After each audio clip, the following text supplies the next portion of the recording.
On the morning of May 8, 2009, Del Kramer pulled his 16-row precision planter into the first field of the season in Gage County, Nebraska, made one complete pass across the 80-acre field, and watched the hydraulic downforce system lose pressure on the left toolbar section before he reached the headland. He stopped the tractor. He climbed down. He walked along the left toolbar, checking the hydraulic fittings and the downforce cylinders. He found what he did not want to find: a hairline crack in the main manifold block that supplied the downforce circuit on the left 9 rows. Not a fitting failure, not a loose connection. A cast crack in a machined aluminum component that had been under cyclical hydraulic load for 3 planting seasons and had finally given way on the first pass of the 4th. He called the John Deere dealer in Beatrice at 7:15. The parts manager told him that the manifold block was a dealer-only component with a lead time of 4 to 6 business days from the regional warehouse. Parts arriving May 14th at the earliest.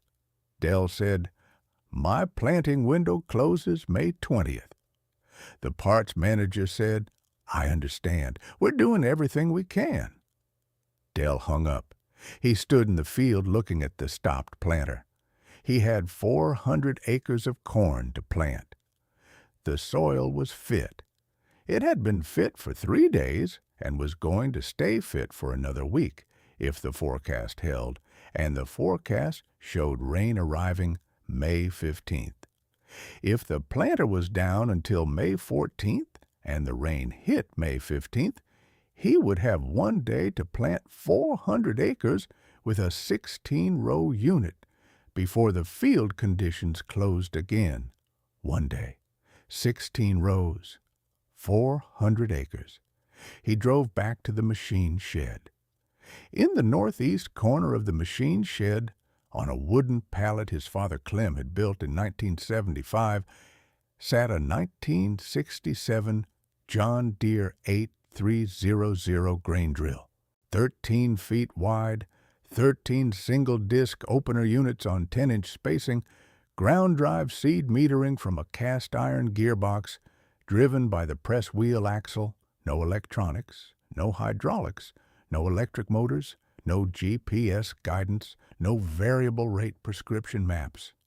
The seed box was a single cast-iron hopper running the full width of the machine. The whole thing weighed about 2,000 pounds and had been sitting on that pallet under a canvas tarp since 1975, when Clem had bought the new 8-row planter and put the drill into reserve. Del pulled the tarp off. He looked at the drill. Let me tell you about Clem Kramer and the drill, because you need to understand the man before you can understand why the machine was still there 42 years after it last ran a row.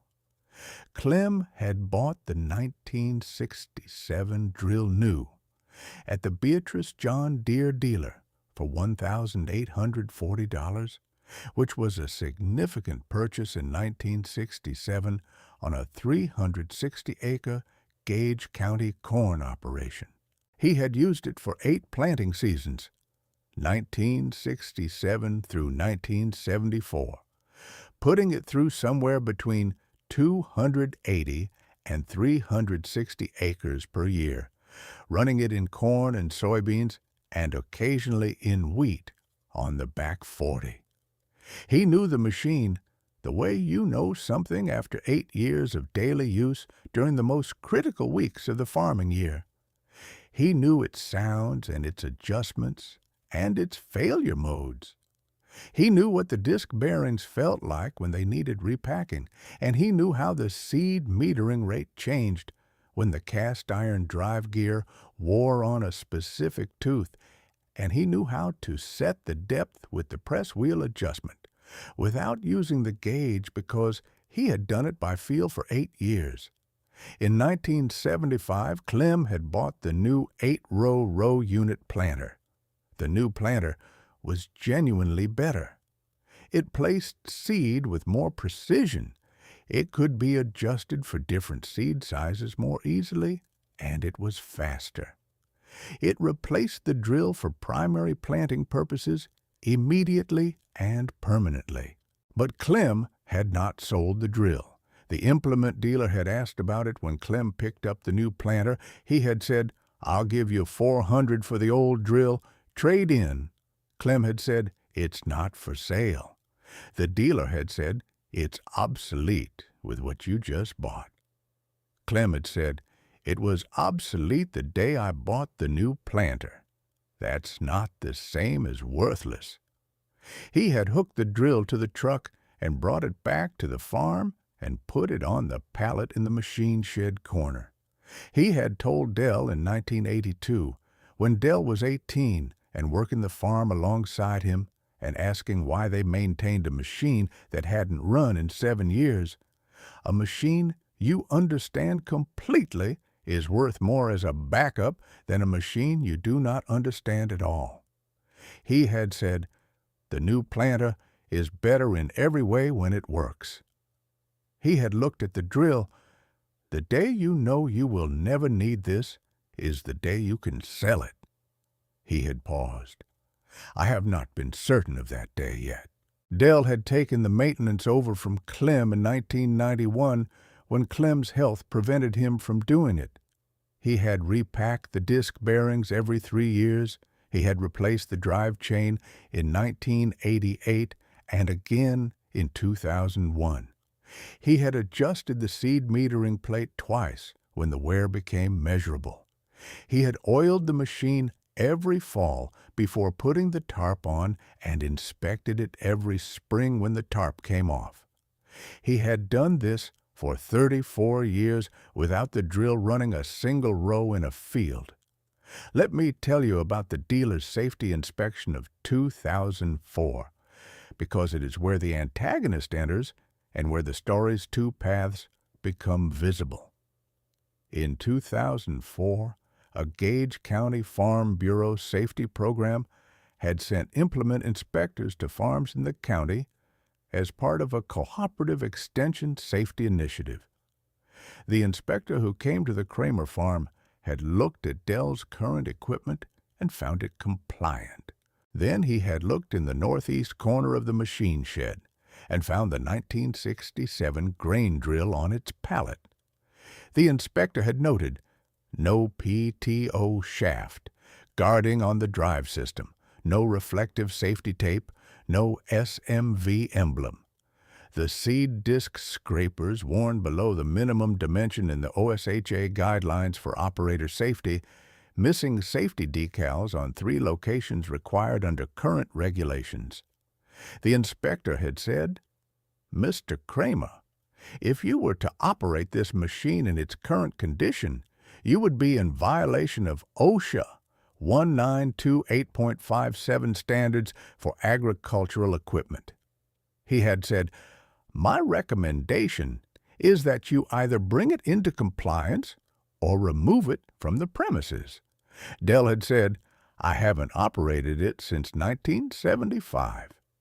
The inspector had said, "The fact that it's on the premises and could be operated creates a potential liability." Dell had looked at the drill. He had said, "I'll address the safety issues."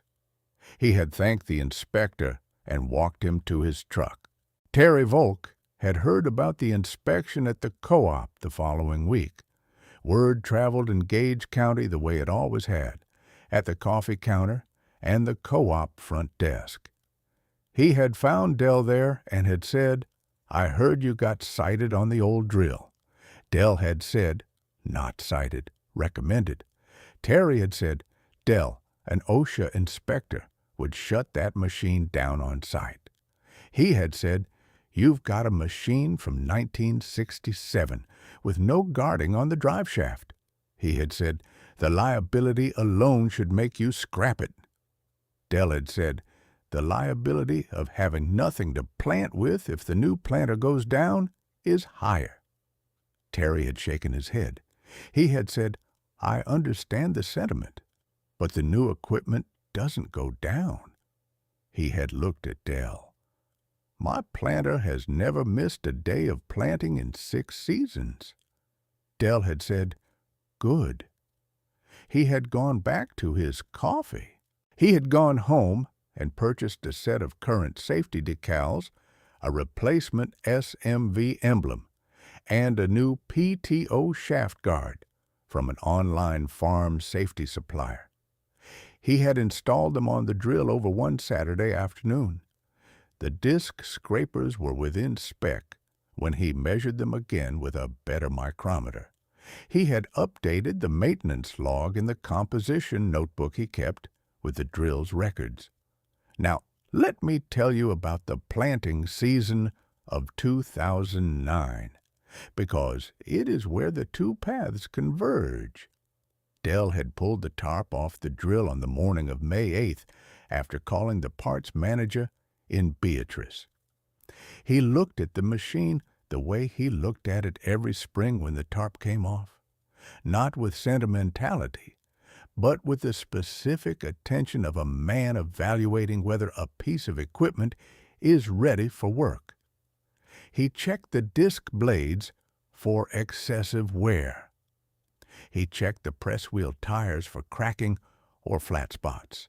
He checked the drive chain tension and the seed metering plate condition. He checked the seed box for any moisture intrusion under the tarp. Everything was as he had left it in October. The machine was ready.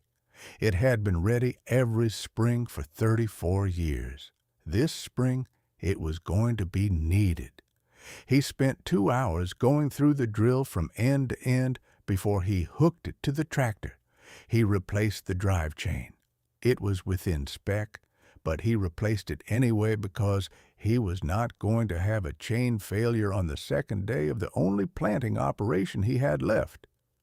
He repacked 2 disc bearings that felt marginally warmer than the others when he spun the discs by hand.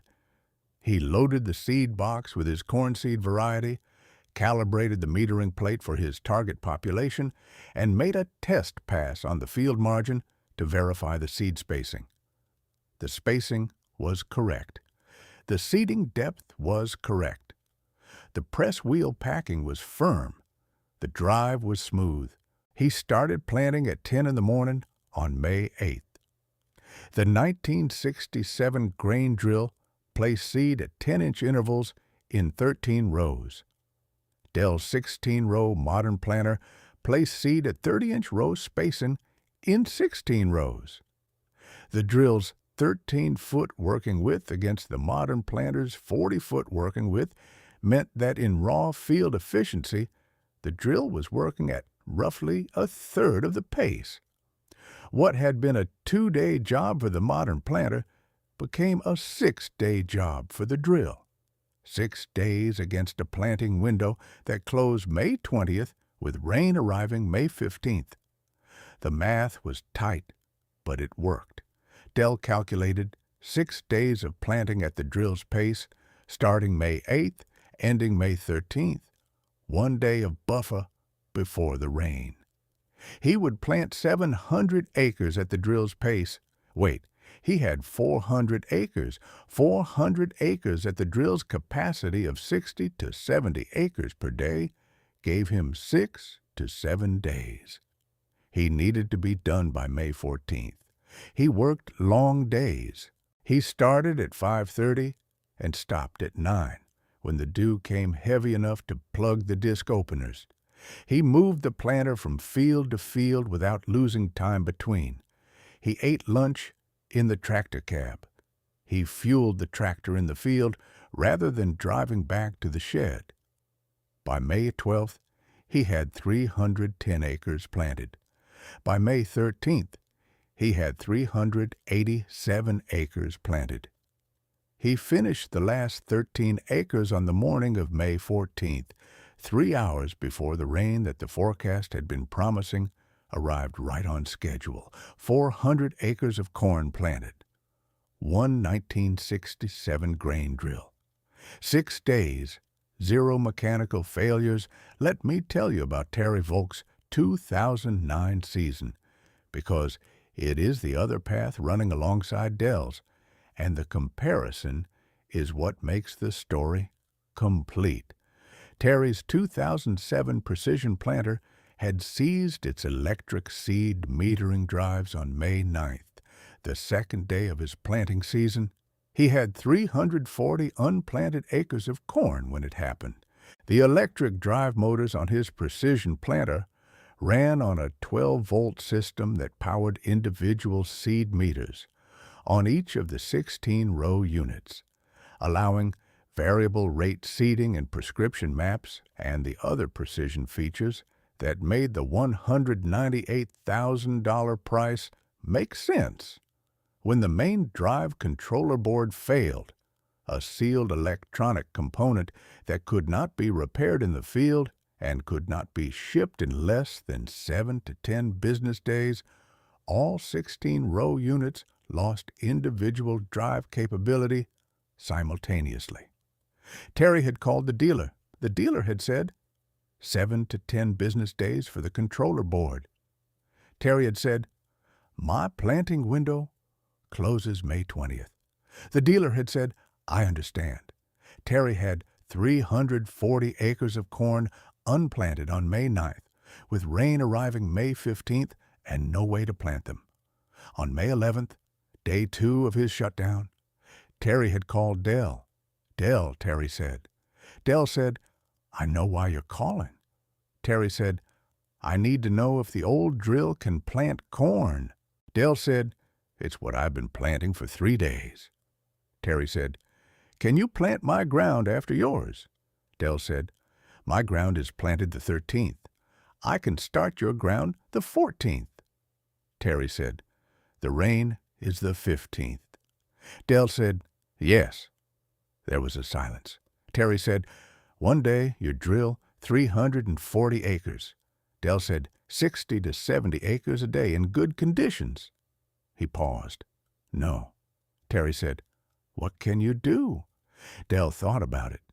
He said, "I'll start the 14th at 4 in the morning. I'll plant until midnight." He paused.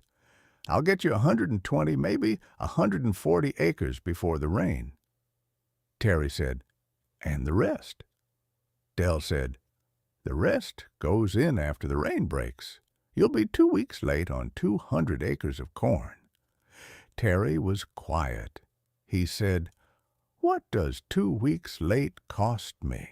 Dell said, "At 1 to 2 bushels per acre per day after the optimal window, 200 acres 2 weeks late, you're looking at 2,800 to 5,600 bushels of yield drag."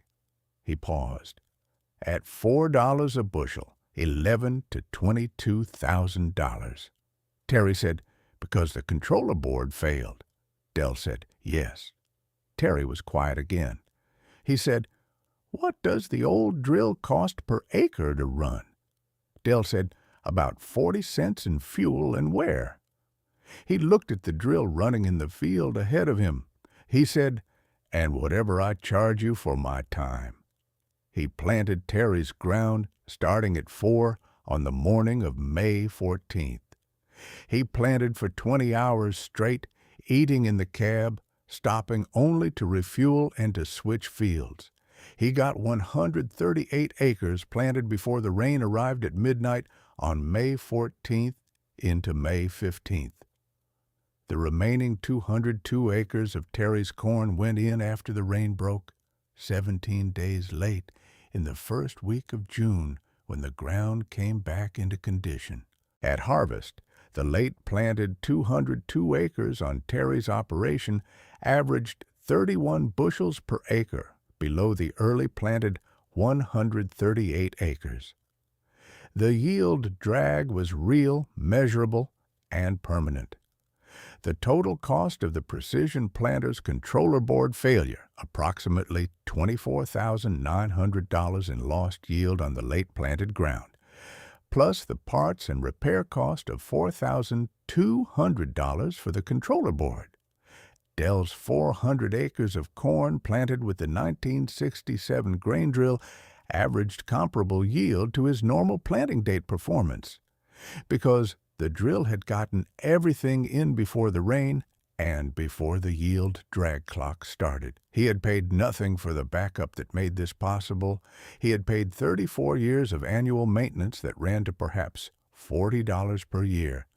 Chain links, grease, bearing seals, the occasional replacement part, the Saturday afternoons with the tarp off, and the machine inspected.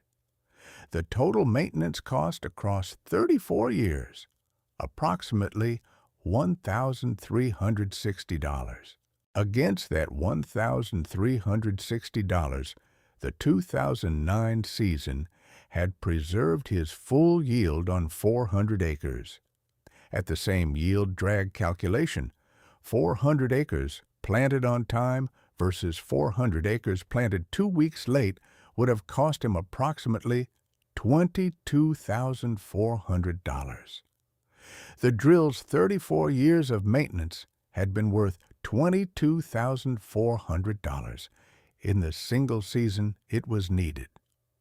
Terry came to Dell's farm in June of 2009 after the rain had broken and he had finished planting his late acres and the season was committed.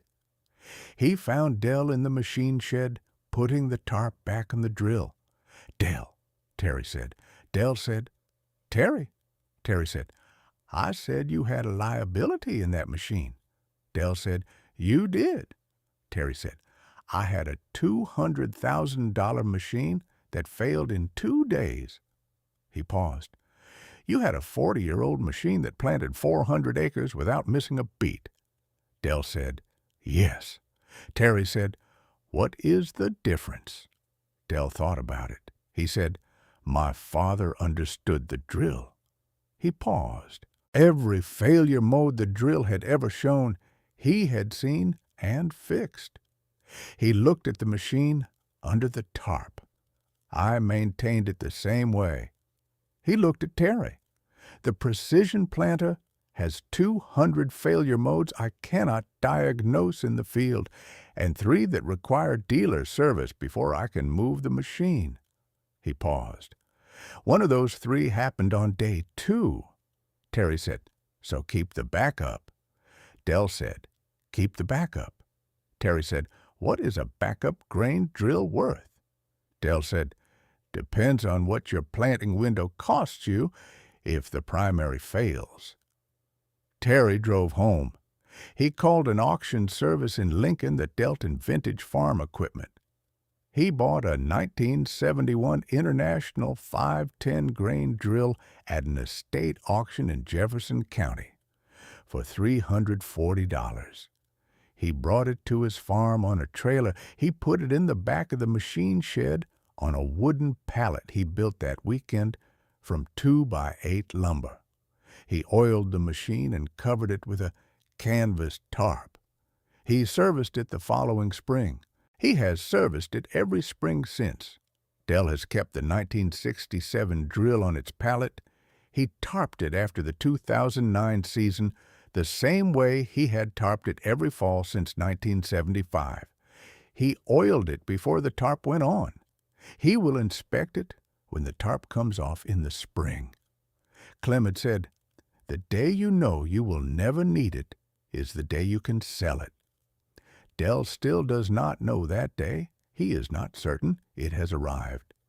The drill will stay on the pallet until he is certain.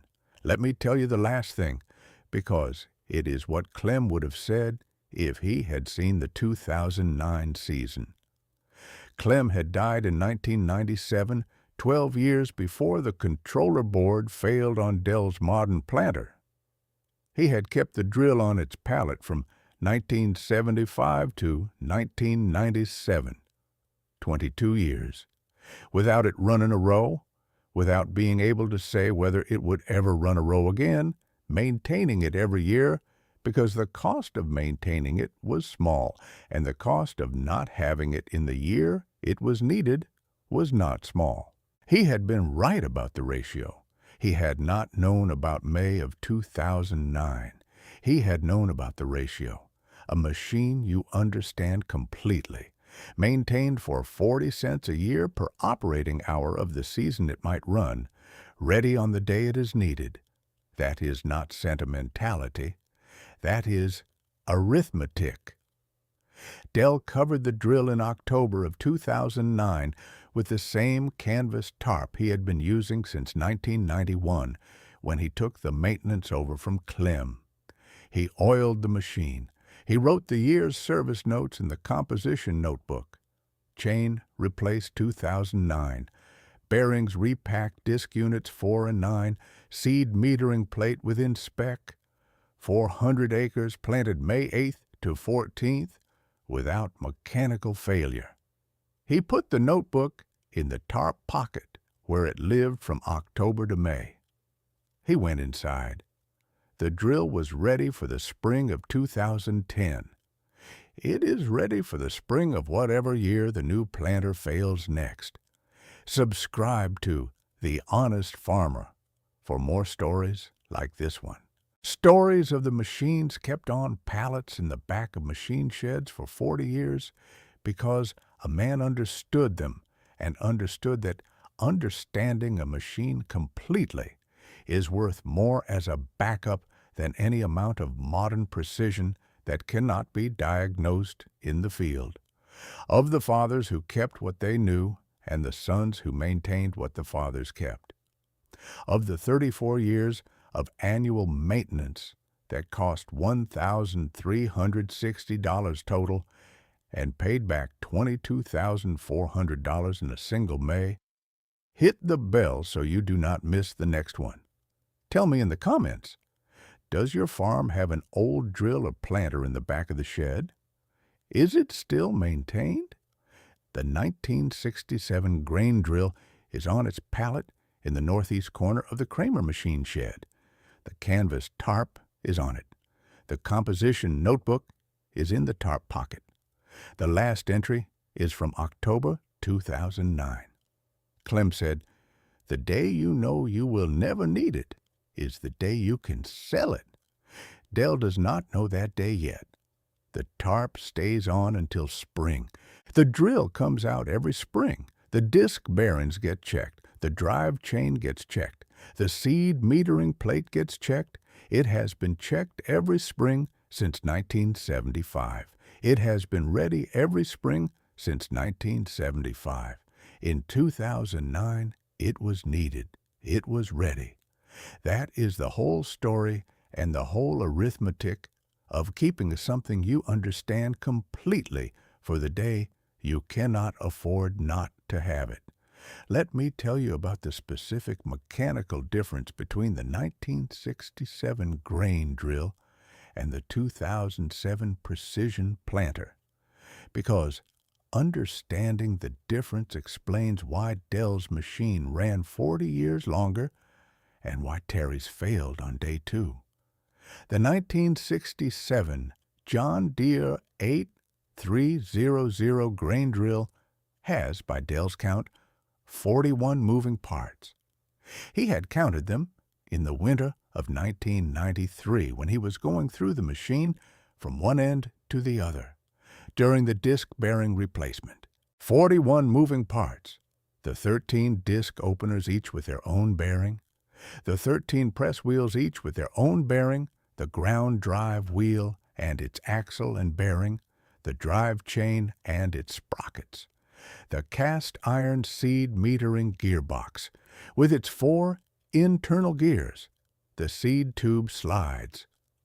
That is the complete list. Every one of those 41 parts is accessible by hand with standard tools. Every one of them has a failure mode that shows up before the part fails completely. A bearing gets warm, a chain gets slack, a gear wears on one tooth first.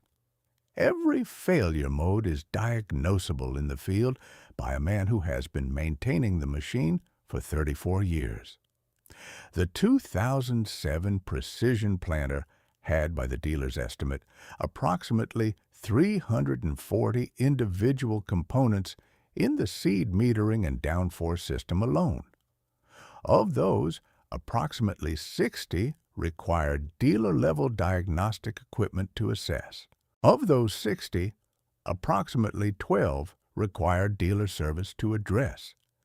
They could not be repaired in the field by the operator under any condition. The hydraulic manifold block that cracked in Dell's planter was one of the 12. The electronic drive controller that failed in Terry's planter was one of the 12 in Terry's machine. When one of the 12 fails, the machine stops. Not partially, completely. The modern planter is not a machine that can limp along on 11 of its 12 critical systems while the 12th is repaired. It is a machine where the failure of one sealed component stops the entire operation until the component is replaced. The dealer's service manual describes this as a feature rather than a limitation. The fail-safe design prevents misapplication of seed at incorrect populations when a system component is compromised. The fail-safe is correct. The fail-safe is also why Dell had a stopped planter on May 8th and Terry had a stopped planter on May 9th. The grain drill does not have a fail-safe.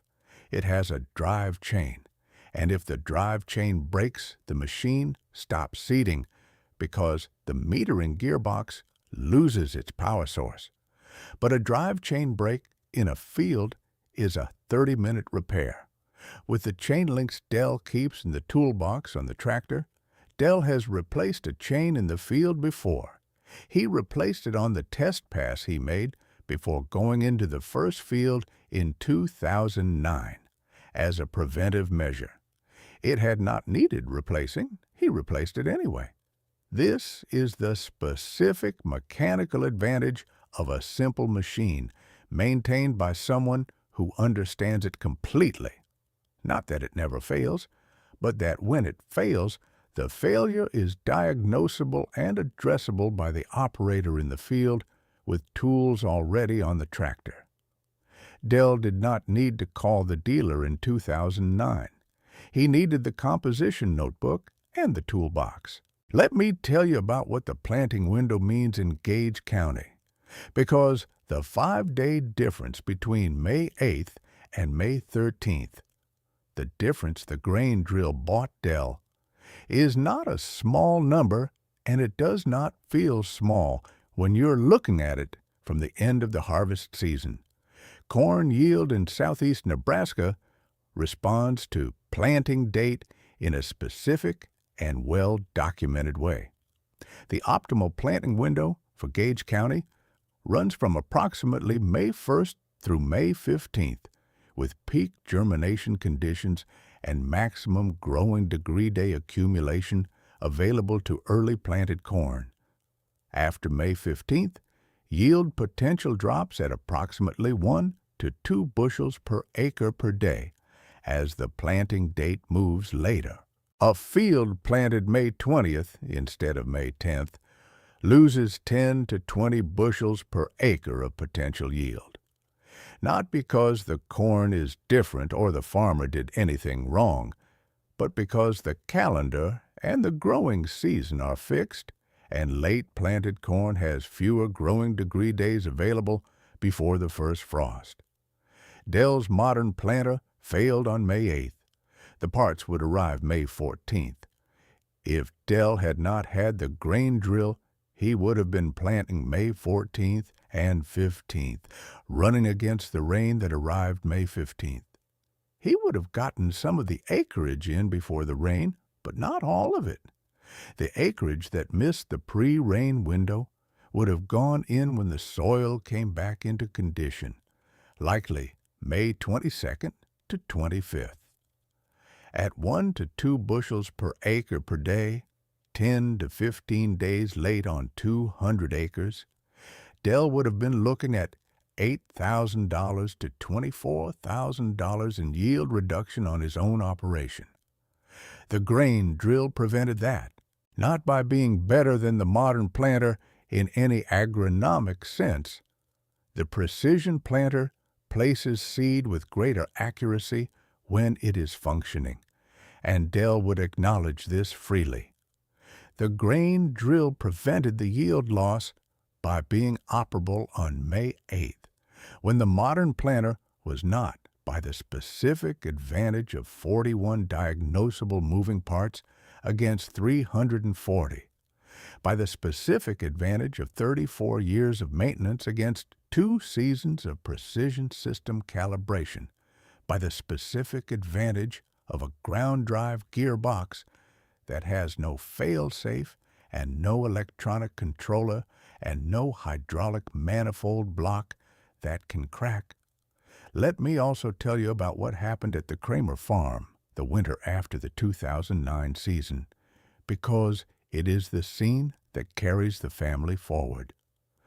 Dell's son Ryan was 19 in the fall of 2009 and was working on the farm between semesters at the University of Nebraska.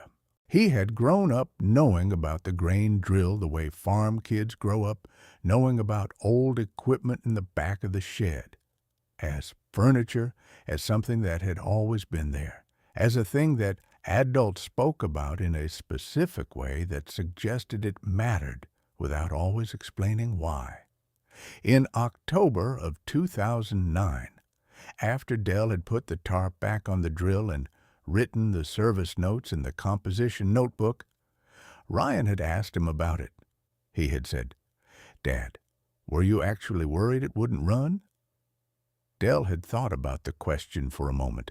He had said, "I was worried the bearings would be too far gone." He paused. "I knew the chain was a question, and I replaced it." He paused. The bearings were fine. He looked at the tarp. "If the bearings had failed, I would have been in the same position as Terry." Ryan had said, "Why didn't the bearings fail?" Dell had said, "Because I repacked them every 3 years whether they needed it or not." He looked at his son. A bearing that is repacked on schedule does not fail at an inconvenient time.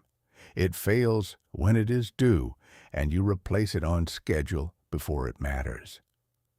Ryan had said, "How do you know when it's due?" Dell had shown him the composition notebook.